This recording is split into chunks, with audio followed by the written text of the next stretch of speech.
Hey there, my name is Ryan Patton, and I've had the extreme good pleasure over the past couple months of getting to make some of the videos that you see on Khan Academy. I've kind of had a hilarious blast doing that, and over the past couple months, I feel like I've learned a little bit about the video production side of things that I can share with you and hopefully make video creation, that kind of getting into that game, a little bit more manageable. So that's what I want to do today, and you can use this information to make Khan Academy style videos to tutor your friends, or even possibly to kind of jump into one of the tutorial competitions that Khan Academy holds every once in a while. So the first thing I'm going to do is kind of flip the camera around, and I'm going to show you the hardware that I use. So I have a computer, and mine's just a MacBook, and then I have a graphics tablet, and this is an Intuos graphics tablet made by a company called Wacom.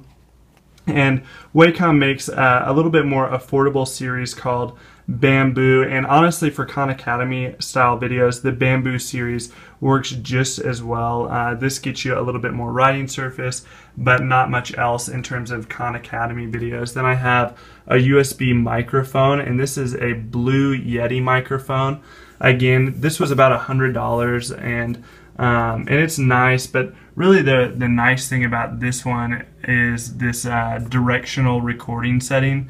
Right now I have it set to cardioid, which means that it's only going to pick up what's going on in front of the microphone. It's going to eliminate a lot of this recording, which is nice for me because, as you can see, I live really close to my apartment complex's parking lot, and so directional recording eliminates some of that noise for me. And then I have an extra display, and I use this display to put my software for the sketchbook while I'm recording my screen, and then that way I have an extra screen set up kind of with my script or outline or whatever I'm using to keep me on track. And then last but not least, I usually have a picture of the end product of the screen that I'm going for. What I do is I practice running through the video once, and the screen that I have at the end of that, kind of the screen that I want to be at the end of my production, I take a screenshot of and I email it to myself.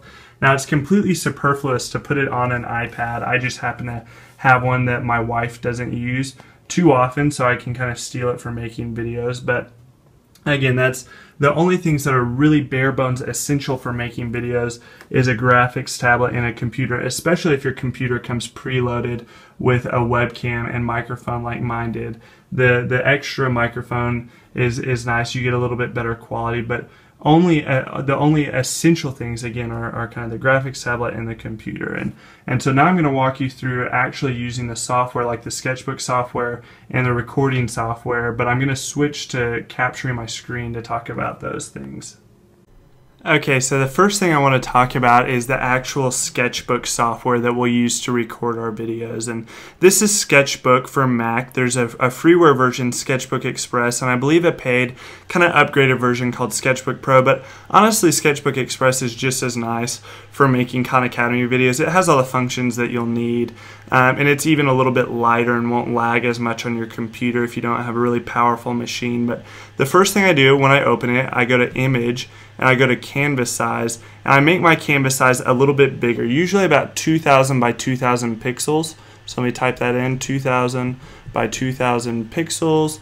I hit OK, and what that'll do is it'll give me room to scroll up and down if I want to scroll up and down, which is kind of nice. Let me erase this little thing. And then the next thing I do is I go to my background layer here, and I click on the color, and I usually choose a dark blue, but I fill this layer in, I hit this little fill bucket, and I fill this background layer in completely with a really dark layer. And then I add a layer with this plus button. And again, this is just the layer editor. If you don't see it immediately, go to Window and Layer Editor. You can click on that, and that'll pop open this layer editor. But I add a layer on top of that, and then that's the layer that I actually write on. So I'll pick a brush, and I've kind of set up my own brush. Here I've got a K brush and an A brush, but now I can just start writing, and because I'm writing on a layer that's on top of the background, when I erase, it'll erase and leave the background there. For example, if I were to write on the background layer, and I wrote an R here and I erased it, it would erase that background layer as well, and I don't want to do that because that looks kind of messy. So I need to write on a layer that's on top of my background layer. That's kind of crucial. And a nice thing you can do is you can add even another layer here, and I can import an image. This is my little import image button, and I can, if I were to want to put a picture of Boyle's from chemistry, and Robert Boyle's with Boyle's law, I can put this image in here, and then this is kind of the resizing function. You just hold in the middle, and you can do all of this with your pen, and then this is, I'm just using my pen as like a little stylus almost, and I can move it around, and I can click X, and I can write on the image on top of it. Sorry, I got to get back to my pen. Here I can write on this image on top, and then I can still erase, and that'll leave this image here as well. And so those are some nice things about this layers tool. Now the pen tool that I'm using, again, I said I made my own, but if you want just a good pen to start with, you can kind of pick one and you can write around with it and see if it's one that you like. And here are the settings for your pen where you can look at the density. And I kind of played around with it until I made a pen with settings that I like, and the K1 is my con pen and the A1 is my Academy pen, which is super corny, but I usually have my A1 set up a little thicker than my K1 if I'm trying to kind of outline an idea on this sketchbook canvas. So that's that. And really the big advantage of a sketchbook software in general over something like Microsoft Paint is the pressure sensitivity. Having something that looks like you're actually writing with a pen, where it gets darker and lighter instead of that real digitalized look. And so you'll want to be sure to make sure whatever pen you're using, whatever pen you select, has good pressure sensitivity functions. But again, you can just kind of mess around with that until you find something that you like. So let me erase this, and I want to show you a couple other things. Here's where you select your colors. And it's good to pick pastel colors, and what I've done is I've kind of set up this color wheel to do that. And if you want to set up a different way to set up kind of an immediate access set of colors is to click on this toolbar up here, this color wheel, and you can set up your own little like track list of colors to use. But it's good to use pastel colors because they're not as irritating to look at. So those are your colors that you'll use.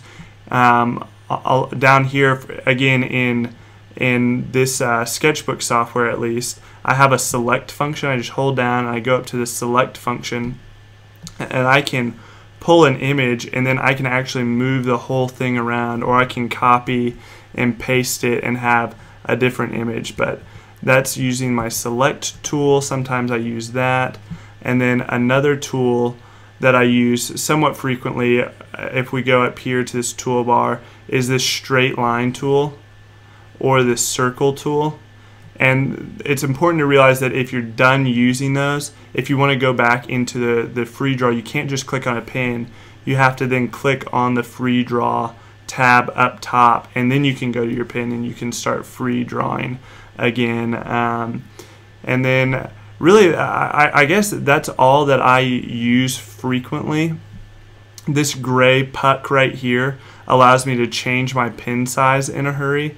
And if I'm doing it with my eraser, for example, I can change my eraser size as well if I want to erase more in one swoop. But the best way to learn how to use this, honestly, is probably just to open it up and play around in it a whole lot. That's kind of how I got started. But hopefully this will at least get you to the point that you can play around some and not be completely frustrated by it. So the next thing I'm going to show you is the screen capturing software, and so I'll meet you there in a second.